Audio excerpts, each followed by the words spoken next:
Syiar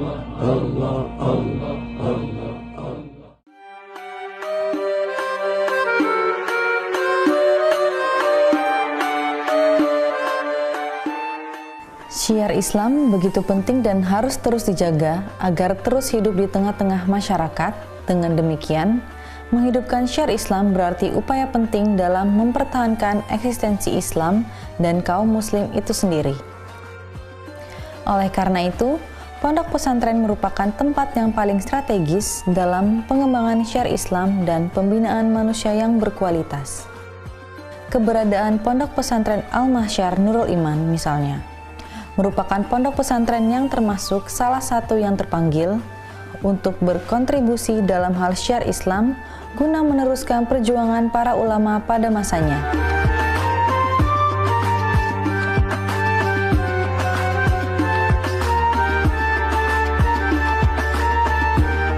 Pemirsa Jejak Islam, kali ini saya menjajaki keberadaan Pondok Pesantren Al-Mahsyar Nurul Iman, Tenggarong, Kutai Kartanegara, Kalimantan Timur.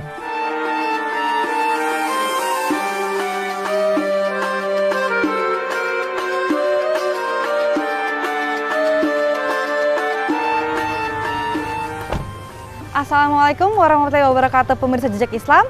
Kali ini saya sedang berada di Pondok Pesantren Al-Mahsyar, yang lebih tepatnya berada di Kota Tenggarong, Kutai Kartanegara. Kali ini kami akan mengajak pemirsa Jejak Islam untuk mengetahui sejarah awal berdirinya Pondok Pesantren Al-Mahsyar dan bagaimana sistem pendidikan dan pembelajaran yang ada di Pondok Pesantren Al-Mahsyar. Tetap bersama saya Vegi Zela di Jejak Islam.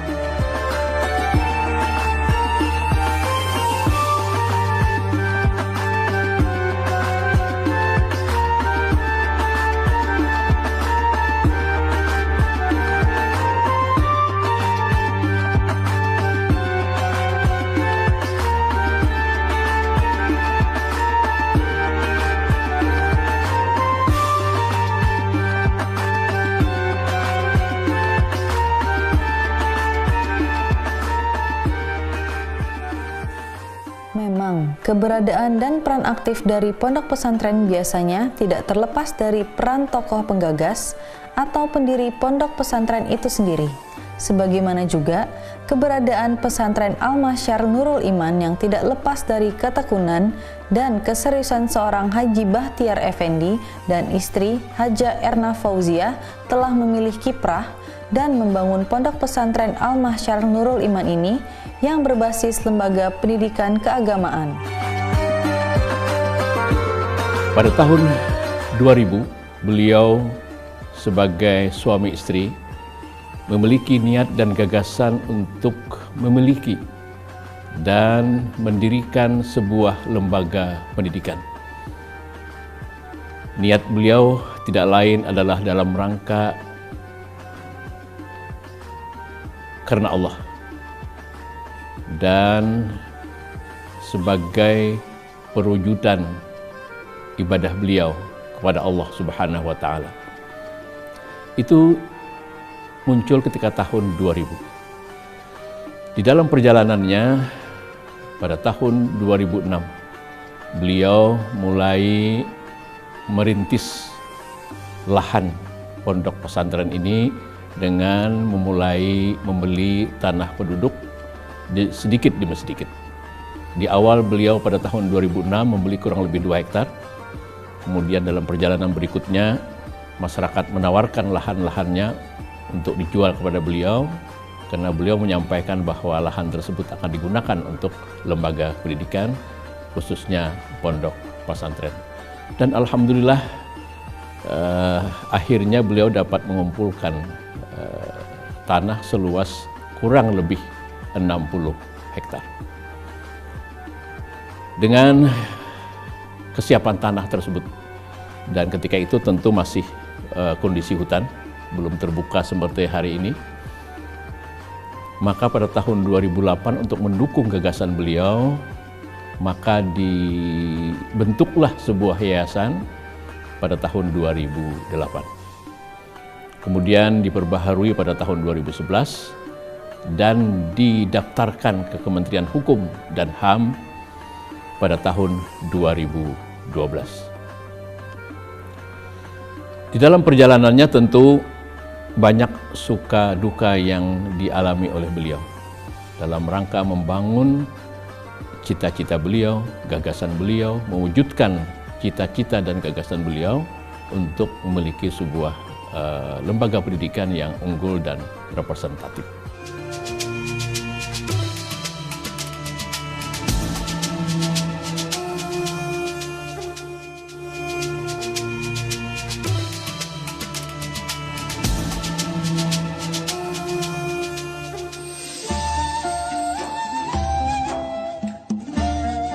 Pondok pesantren yang terletak di poros Jalan Samarinda Tenggarong ini berdiri di atas lahan seluas kurang lebih 60 hektar.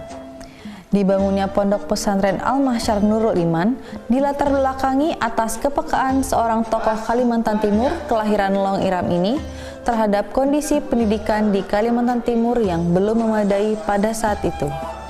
Melihat kondisi putra-putri Kalimantan Timur, terutama di daerah pedalaman, di daerah-daerah pesisir, di daerah-daerah perbatasan, dan di daerah-daerah terpencil, melihat kondisi pendidikan anak-anak Kalimantan Timur yang belum memadai.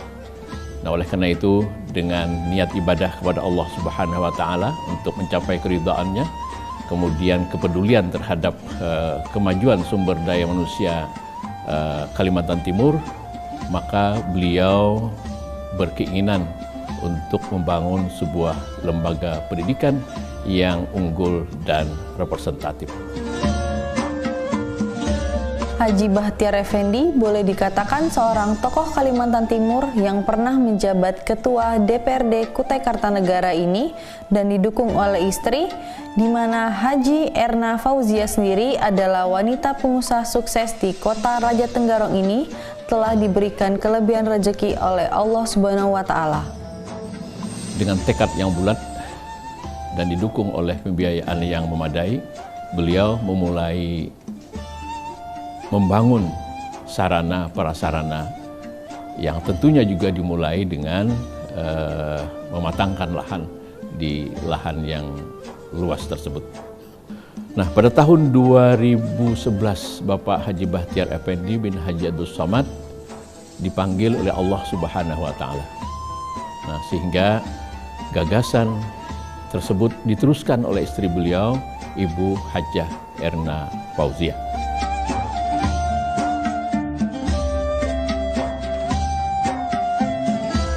Pemirsa Jejak Islam, di sini para santri mondok dan belajar dengan tingkat pendidikan Madrasah Sanawiyah setingkat SMP dan Madrasah Aliyah setingkat SMA.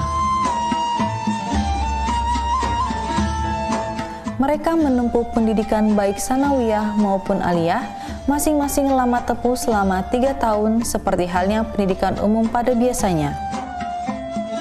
Pondok kami ini mengeterapkan sistem pendidikan yang terpadu di antara pendidikan formal. Di sini ada pendidikan sanawiyah dan aliyah. Kemudian di pondok ini sendiri juga di kelas-kelas, ya artinya pendidikan versi pondok di kelas-kelas ada kelompok 1, kelompok 2, kelompok 3 dan selanjutnya. Alhamdulillah yang diterapkan oleh para guru dan para ustadz-ustadzah itu adalah menyatu. Ada pendidikan yang diprioritaskan, yaitu termasuk akhlakul karimah. Ini bukan merupakan pelajaran, tapi merupakan pendidikan yang harus diantar oleh para guru, yaitu harus dibimbing dan diberi contoh. Jadi keteladanan dari Bapak Ibu guru itu sangat menentukan daripada nanti akhlak yang mulia kepada anak-anak kami, yaitu santri putra dan putri.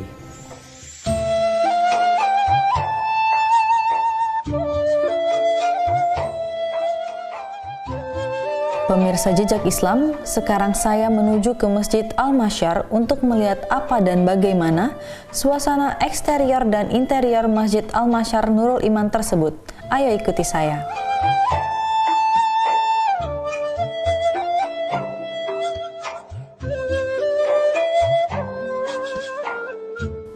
dan melihat satu demi satu bagian dari Masjid Al-Masyar yang megah ini membuat saya takjub betapa tidak suasana eksterior dan interior masjid ini didesain dengan mencontoh arsitektur dari masjid-masjid ternama di dunia.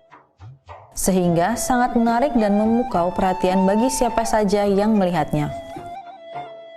Masjid ini kalau kita lihat dari arsitekturnya adalah kombinasi antara arsitektur Masjid Madinah, kemudian dikombinasi dengan masjid yang ada di Turki.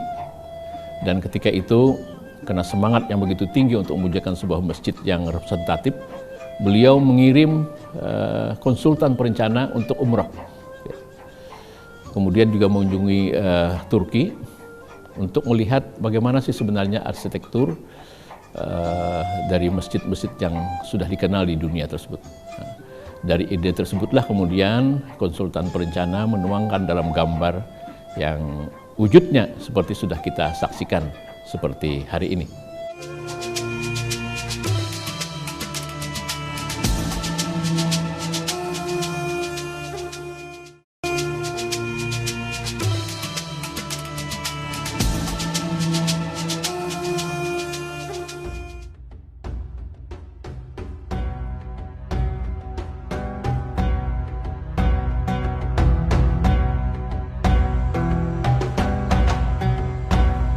Tak kalah menariknya pemirsa Jejak Islam, di pondok pesantren ini juga tersedia sebuah fasilitas sedikit beda dengan fasilitas pondok pesantren pada umumnya.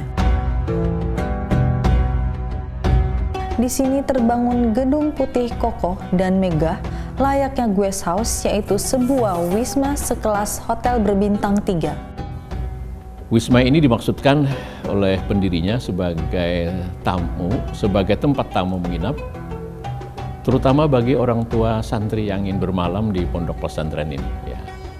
Dan dibangun dengan model arsitektur klasik, seperti yang sudah kita saksikan.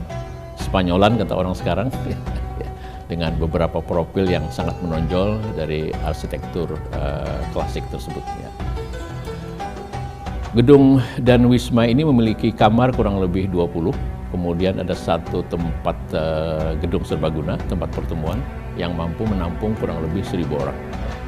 Nah, disinilah sebenarnya kegiatan-kegiatan para santri, para ustadz dan para ustazah, para kiai di dalam melaksanakan berbagai kegiatan.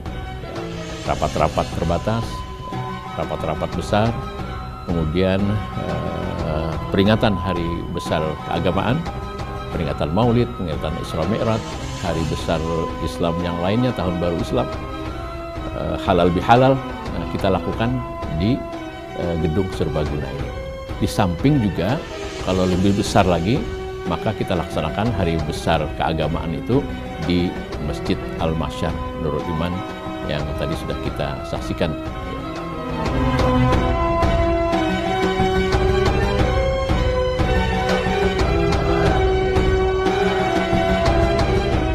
Pesantren adalah lembaga pendidikan yang mampu membentuk dan menyiapkan santrinya menjadi muslim yang baik.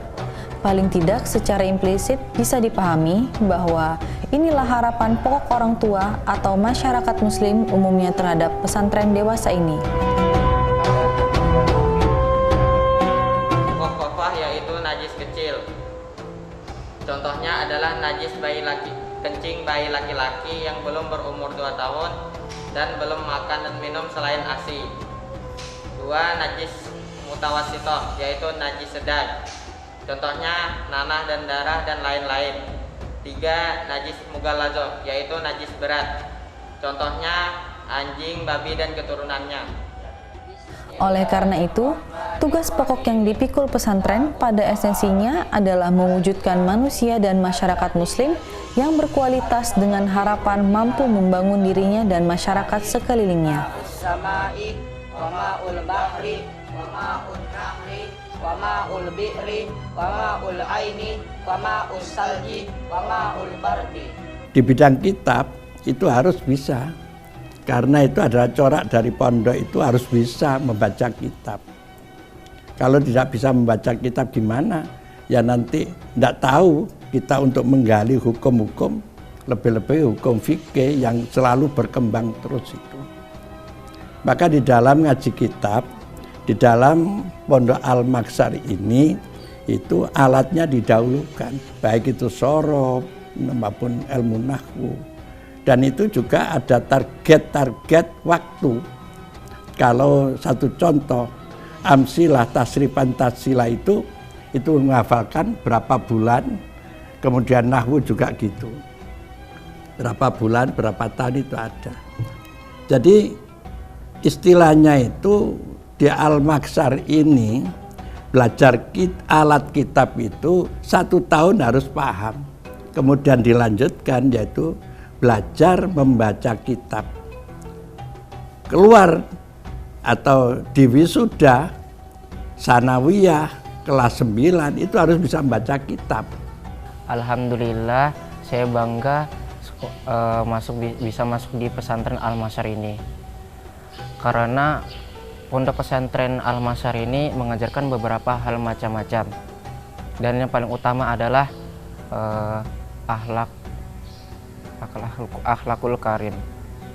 Semoga pondok pesantren Al-Masyar ini mencetak generasi-generasi penerus dai yang profesional, yang meneruskan syiar Islam di bumi etam.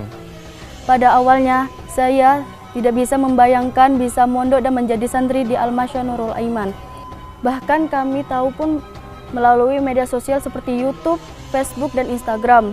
Dari situlah kami tertarik dan kedua orang tua pun bahkan berminat untuk memondokkan kami di sini hingga sekarang. Kedepannya saya berharap mudah-mudahan pondok pesantren Al-Masyar Nurul Aiman semakin maju dan hebat dengan disertai akhlakul karimah dan selalu berpegang teguh dengan paham Ahlus Sunnah wal Jamaah.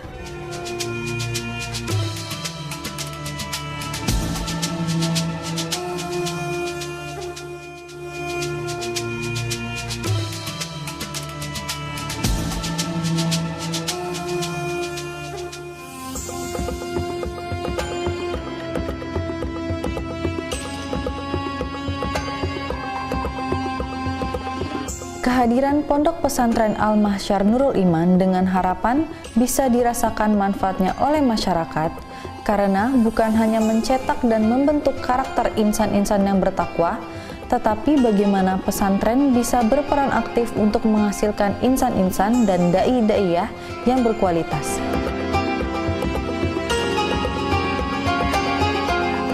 Sekaligus calon-calon mubalik dan mubalighah, sehingga nilai-nilai Islam tetap terjaga dan syiar Islam tetap menggema dan menggelegar di bumi etam kota raja, khususnya di Kalimantan Timur pada umumnya.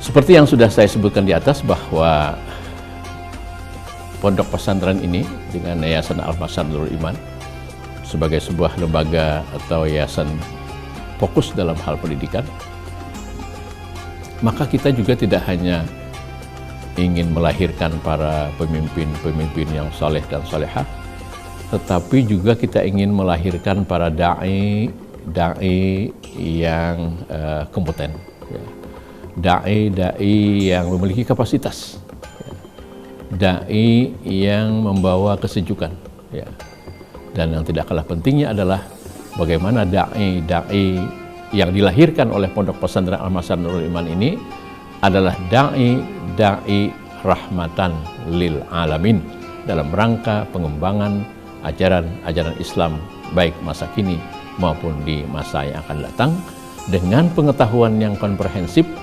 didukung oleh wawasan global.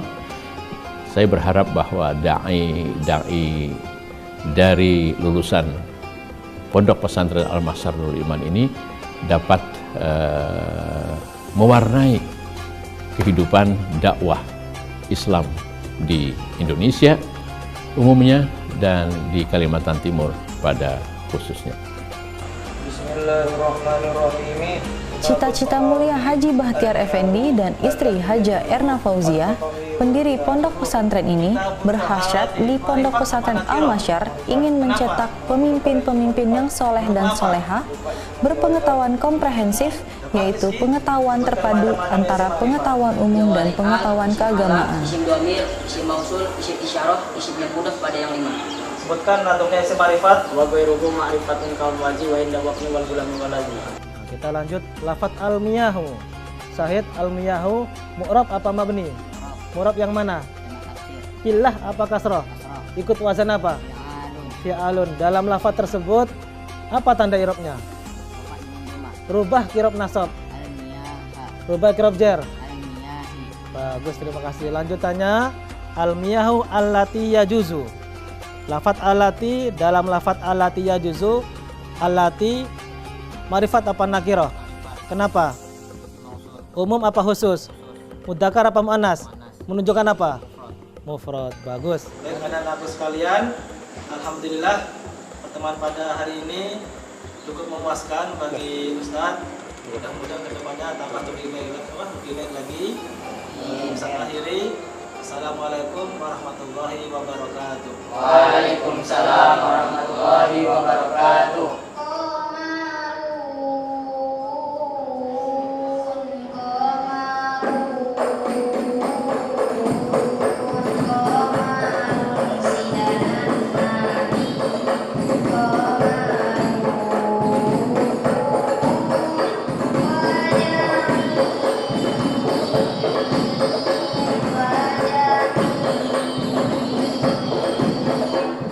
Baik pemirsa, itulah perjalanan jejak Islam kali ini di Pondok Pesantren Al-Masyar Nurul Iman.